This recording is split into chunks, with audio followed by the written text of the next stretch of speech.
Here we're going to have a spot if Leonard shoves.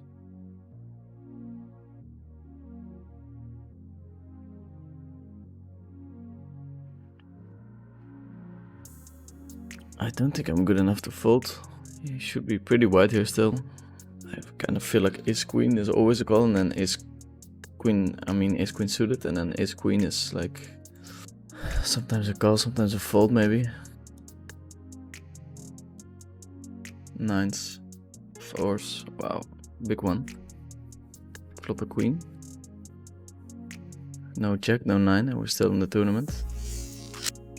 It's a spade, so I'm not gonna scoop.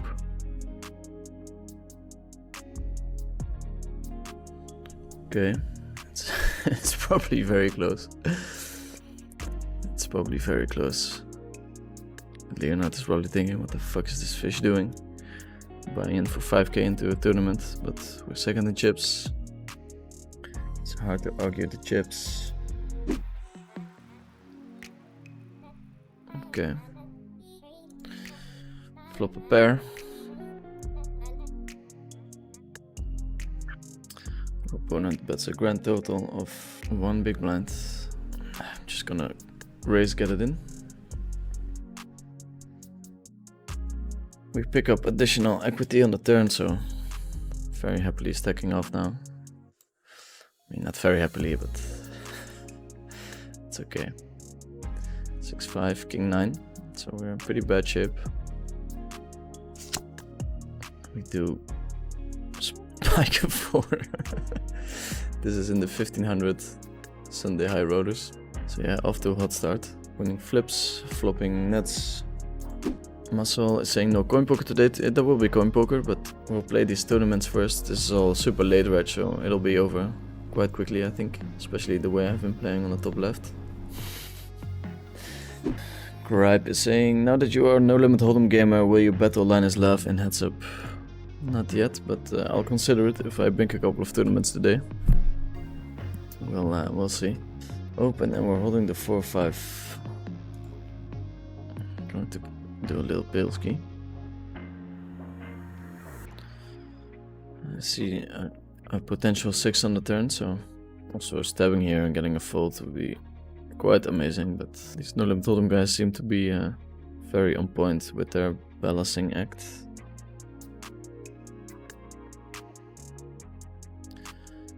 Super close, but without bar is we're gonna find soon enough. Are we a hold'em fish or are we not a hold'em fish? He does find the fold. Let's open 2.2. Flop a set. Would you say no limit hold'em or PLO is more complicated? I mean, no limit hold'em is easier to solve. Like all the solvers and stuff, they're very easy to use. So it's easier to work on your no limit hold'em game than on your PLO game. So from a solving point of view, PLO is definitely tougher than hold'em. The competition at no limit hold'em though seems to be a little bit tougher. So we're going to shove here, like of course a couple of backdoor flushes get there, but I'm blocking some of his calls as well. We're all in. Snap call. Ace 8. I haven't been running bad. So far we have been running very good in the no limit hold'em tourneys. So yeah, I guess competition at no limit hold'em is a little bit tougher, and then solving stuff is way harder in PLO. So hopefully that answers your question. So here we have a 5k no limit hold'em, 100k up top. We're 16 left, and I'm placed number 5 out of number 16. Here we're ranked 13 out of 72. Wait, if I hover over, you can see the payouts. So this is a bounty tournament. Should be pretty wild in this one, or wilder than usual. Pick up bounties, also covering people is very beneficial. Same goes for this one. And then the opposite is true when other people cover us. We want to be pushing down for rounds a little bit. Hi Dirk, was it hard to transition to no limit hold'em tournaments? How did you do it?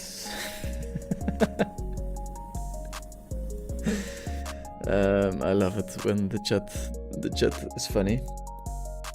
Yes, I did a couple of days of hard studying, and I feel ready for my table on the bottom left.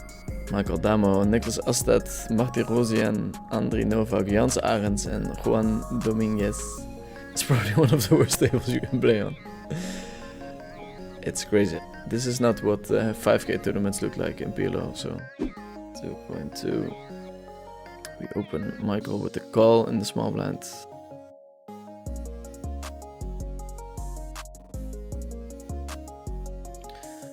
Guess I'm holding all the overpairs and strong ace highs. So I get the bet here sometimes, but checking back sometimes as well. Juan is holding the threes. Michael still has 9-8 suited, which he is going to turn into a bluff, most probably.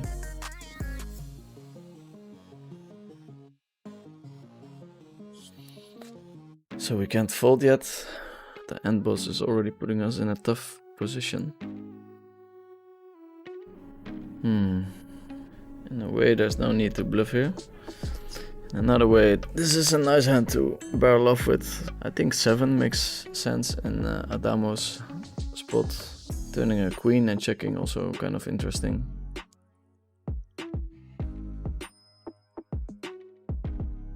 Maybe hand like 5s.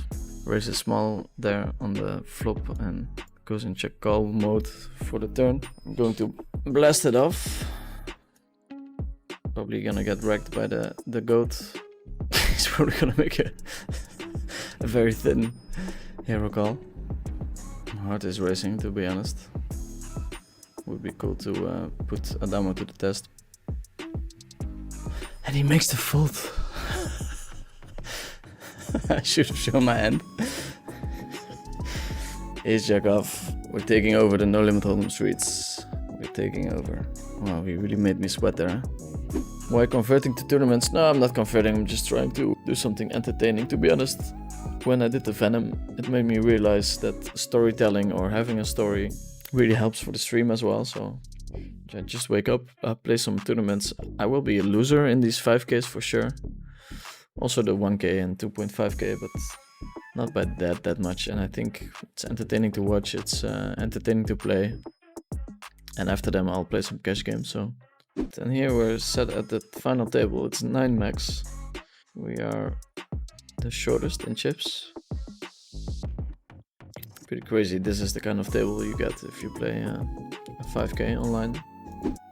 With the king 10 suited, my favorite suit as well. Shove. Given the fact that we're shoving from this position, if we do get a call, we're quite likely going to be covered, but we get folds all the way. It's a good start. In a tournament, you just prefer not to be at risk, so we'll take it. We get the 10s. Nikita is opening into Niklas, which makes me think that he's pretty strong. Of course, 10s are too good, but probably less of a slam dunk shove than you would think. 10s against ace king. Oof. 75%. 86. I would be pretty happy with this one. Yeah, that's us. Opponent is saying so sick. He's probably seen me running hot on stream. It's super crazy how hot I've been running.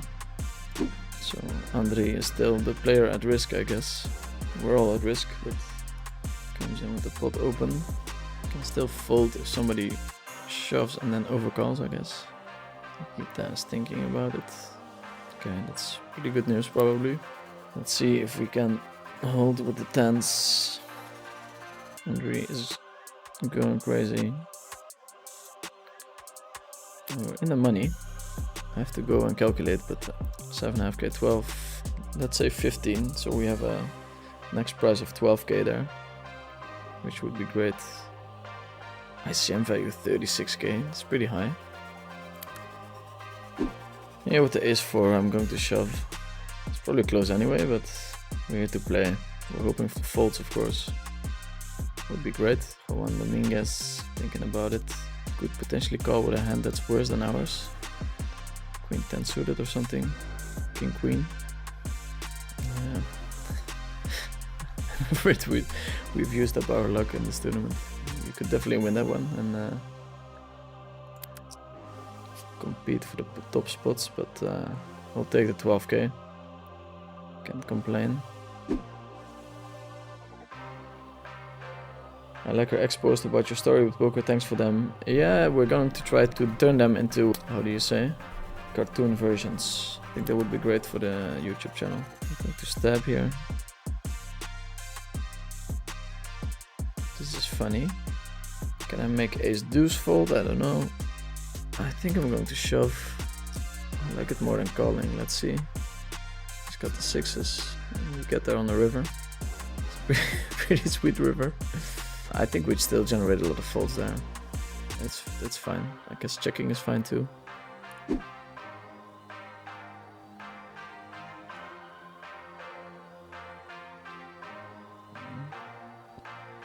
Top two with a gut shot and a backdoor net flush draw. We're out of position, so I think we're going to raise his bet. Okay, all in. He's queen jack 8. Picks up a lot of outs on the turn, and he does get there. Not sure if I'm particularly a fan of his shove, but we'll be close anyway.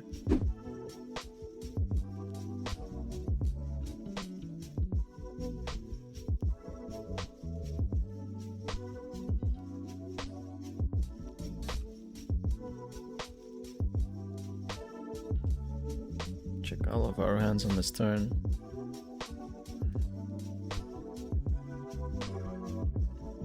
It becomes a funny spot. VG wing. Guess we're gonna do it, but it feels very wrong.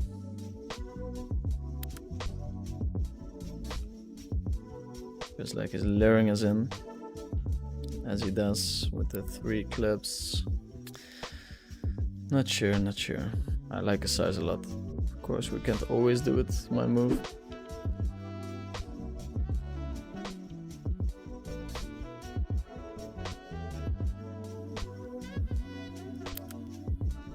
Continuous betting. I think it's fine to check here. We don't necessarily want to play for stacks.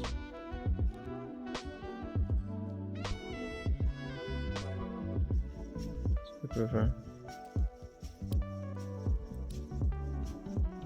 I think it's just fine to call here, not to go all in. Might be wrong.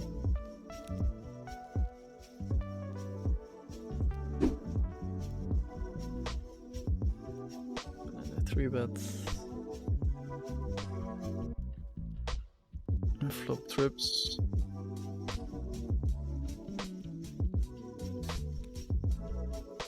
I think we can check here. Very hard to get 3 streets of value on this kind of run out. I guess a small bet. I guess I'm just calling. Thinking about what kind of slow plays we want to have here.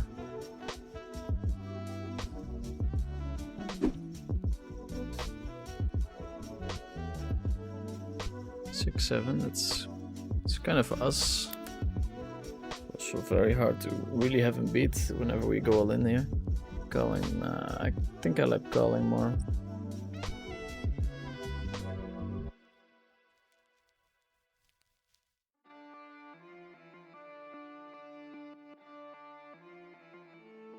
Fold bet. It's a better hand to call with than aces.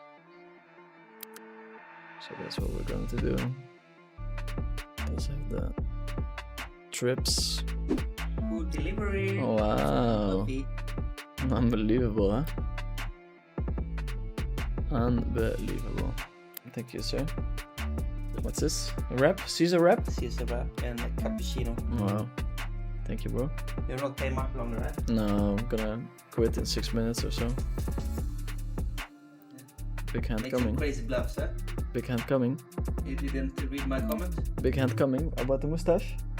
I did, but I'm on a delay when I stream. Amazing comment, huh? Look at this hand. Oh, you're bluffing again? Bluffing. If he jumps, it's pretty funny spot. If he jumps. I'm not too sure how to size here, but we're going to pot. Actually, smaller is probably fine, but sometimes I think it looks even weaker when you size like this instead of 3/4.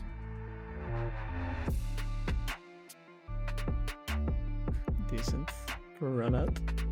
Oh my god. call you down? You're blocking everything, right? I'm unblocking 2 pairs. Like Jack, Yeah, with 6, right? Jack 3, Jack Some of it, 7. Jack 3 with flush draw, he's jamming flop, right? True, but it's not like he's never calling me here. Yeah. Double flush draw on board. It's like if he folds 2 pairs here, then he's super exploitable. You think he does? Oh yeah. Time bank. What is he time banking for? He's super good calling hand, huh? Huh? Yeah, what the fuck is he time banking? He thinks I'm a net. You are. Uh-huh. No. Crazy motherfucker, you're crazy. No, I'm a net. Later. Yo. I have any question about the more negative parts of poker? What are your rules to follow on having a bad session? Do you stipulate stop loss due to buy-ins or run bet, play bet ever? Whenever you're going on a big downswing, I think it's very good to have very strict rules in place on playing in games where you are not sure if you have a defined edge. So for instance, battling against this guy, Kirill, can be very costly if you're not in a good mindset. So what I try to do is whenever I'm running bet, I'm trying to pick games that I'm surely a winner in long term. Also, when you're running bet, you're definitely playing bet as well, so it's easy to overestimate your skill level and then end up in games where you kind of break even. So what I would do is just to make sure you focus on games that you are a winner in, not necessarily on quitting whenever you go down, because it's kind of part of poker. If you lose 5 buy-ins and you're in a super good game, I don't think you should leave the game. I think you should be playing. But focusing on playing whenever you have a good mindset is definitely very good when you're going on a downswing. Axel Olsen is saying, yo Vinny, maybe a noob question, but I've played a lot of tournaments in micro stakes, but I can't seem to break even one session. I won plenty of tournaments back in the day. Is it only luck that matters? No, not at all, but you have to understand that in order to win a tournament, you have to win. Especially if it's micro stakes, like 12, 13, 14 flips, so it's not gonna happen often. You just have to keep putting yourself in a position and making sure that you actually have an edge whenever you're playing. So if you focus on micro stakes tournaments, it's quite nice because you can put in a lot of volume. There's a lot of tournaments that you can compete in. So you can keep putting yourself in that situation where you need to win all those flips in a row. And then if you are on average a little bit better, you'll have like 55% on your flips instead of 50%. So it's actually one of the ways that you can still make poker and money in poker, probably these days, to play tournaments. They are not raked as heavily as the cash games these days, and they seem to be super soft. So good luck with that. Okay, so we're wrapping up the session. We lost a little bit in tournaments, but we had a nice little deep run. Put ourselves into the position to be lucky, but we lost the ace-4 suited against the king-queen. We got very lucky before that, of course. Thanks for tuning in, everyone. I'll be tuning out. Next week I'll be back around the same time, playing some tournaments yet again. Going to Jeju as well. We'll be mostly making a vlog out of that one. So thanks everyone for tuning in. See you on the next stream. Ciao, ciao.